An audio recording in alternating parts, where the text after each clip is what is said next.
it out a little bit. Peter Daggett, nice to meet you. Peter Daggett, nice to meet you. Peter Daggett, nice to meet you. Peter Daggett, nice to meet you. All right. So this is my project on the human shoulder. For my project, I made this model of the shoulder that you can see in front of you.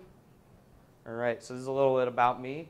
My name is Peter Daggett. I was born in West Springfield, Massachusetts, and then I moved here to East Long Meadow about 10 years ago.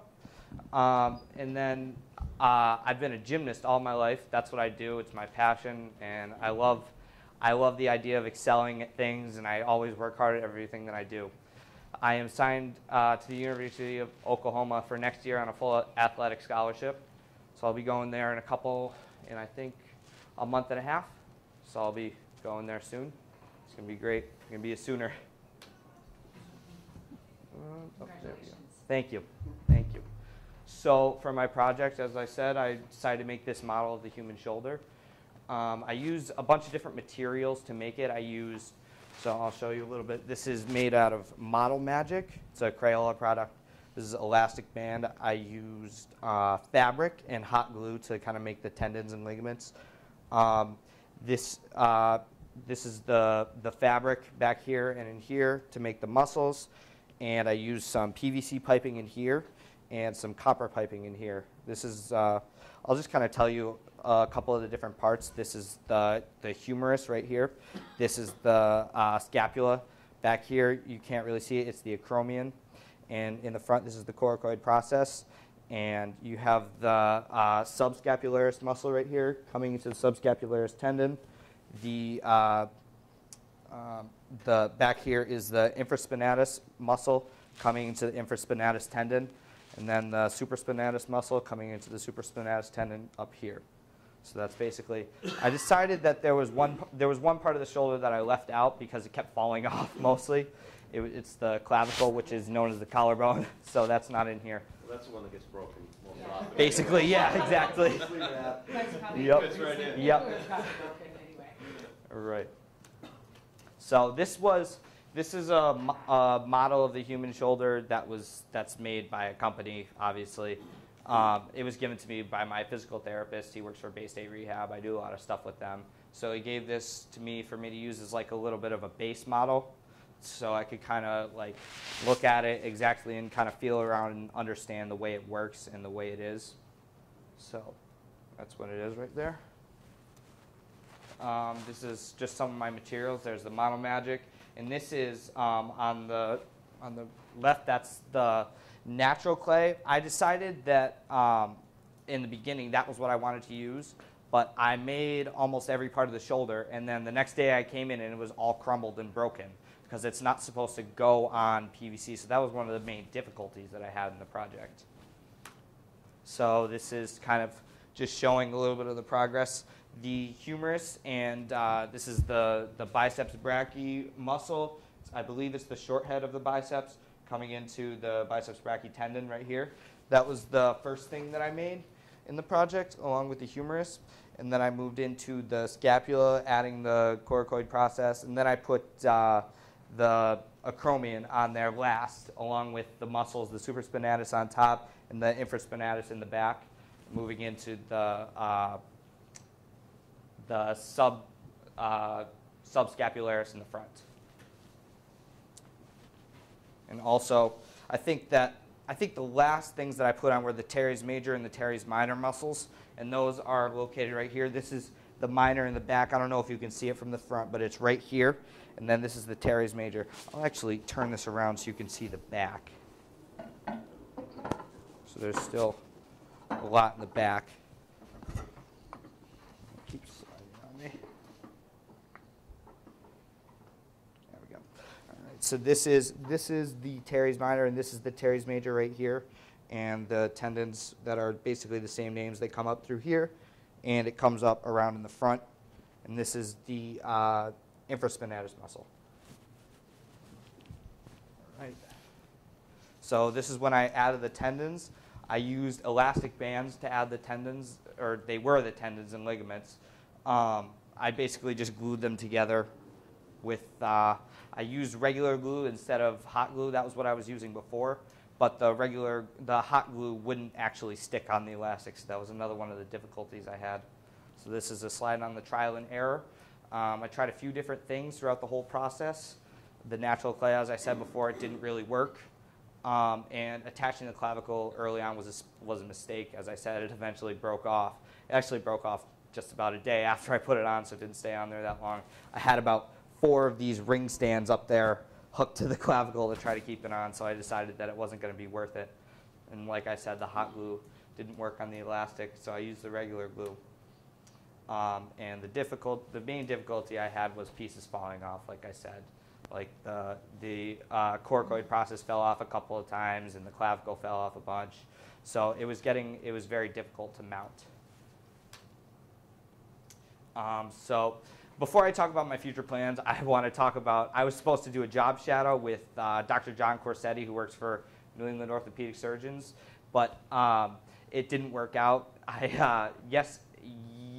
Tuesday, I went and I got there and I got into scrubs and everything, and I was about to walk in the OR, and then somebody told me I have to be a high school graduate to go in there, but apparently that was a mistake and they didn't let me in even though I was allowed to go in.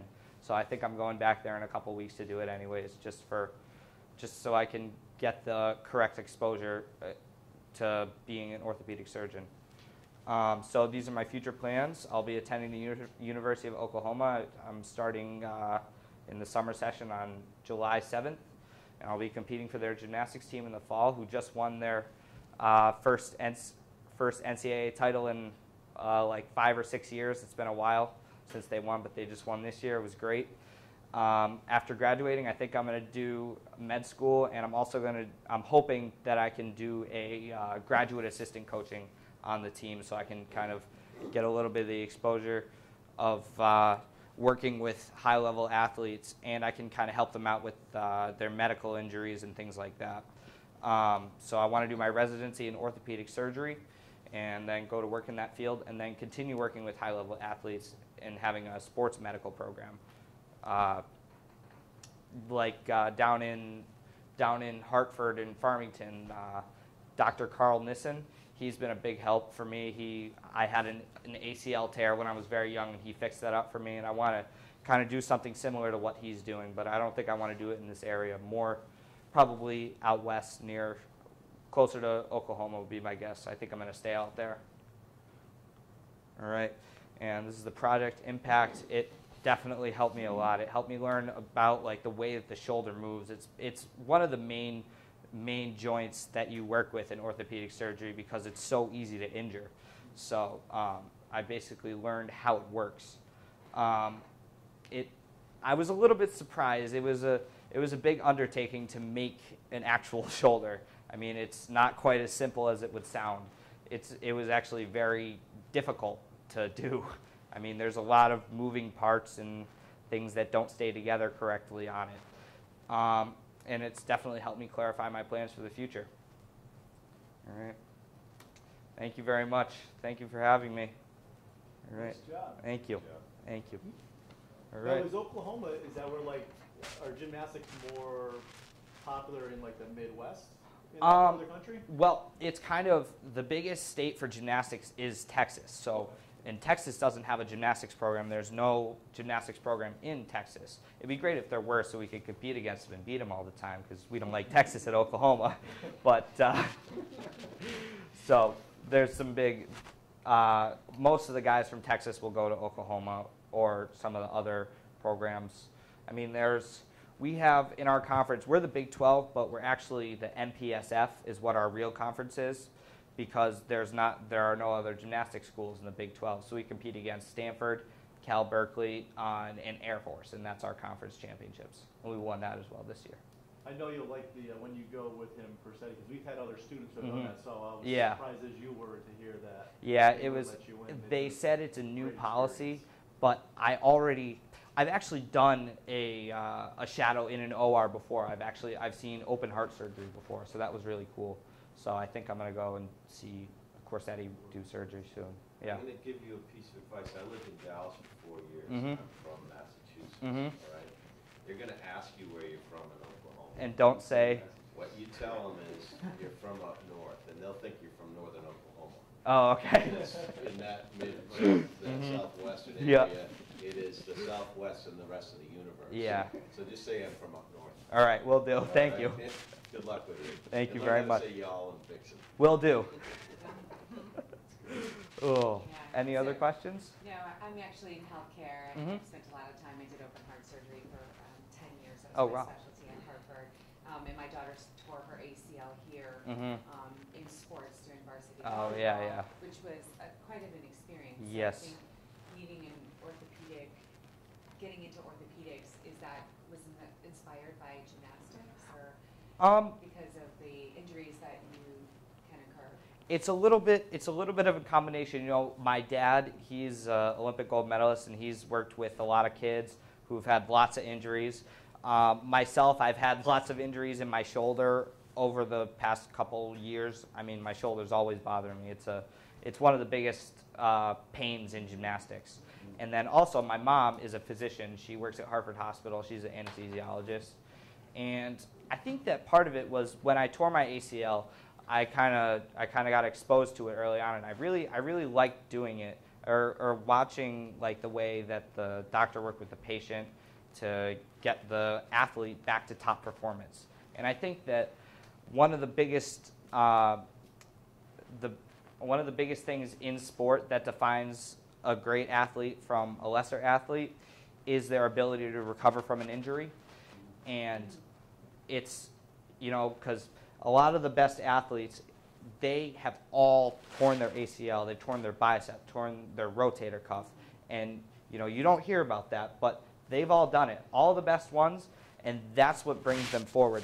They have that injury, and they work so much harder because of that. I don't think I would be as successful in gymnastics as I am today if I had not torn my ACL. I was 11 when I did it. I was very young, yeah. It was, and I mean, I really learned that at an early age that it took more than just the bare minimum to get there. You had to give everything 100% every day. Can you do the Iron Cross? Yes, I can. Killing me. Yep. We're feeling it now. Yeah. Rings is actually that's my best event Great. this year. Yeah, I'm Good luck hoping. to you. Yeah, thank you. I have my national championships. His best event was the pommel horse and the high bar. Those were his two best in the Olympics. He scored a 10-0 on the high bar, which clinched the Olympic gold medal for Team USA, and he clinched an individual bronze on pommel horse. Mm-hmm. Yep. Good job. Thank you. Great Good job. Yeah, thank you very much.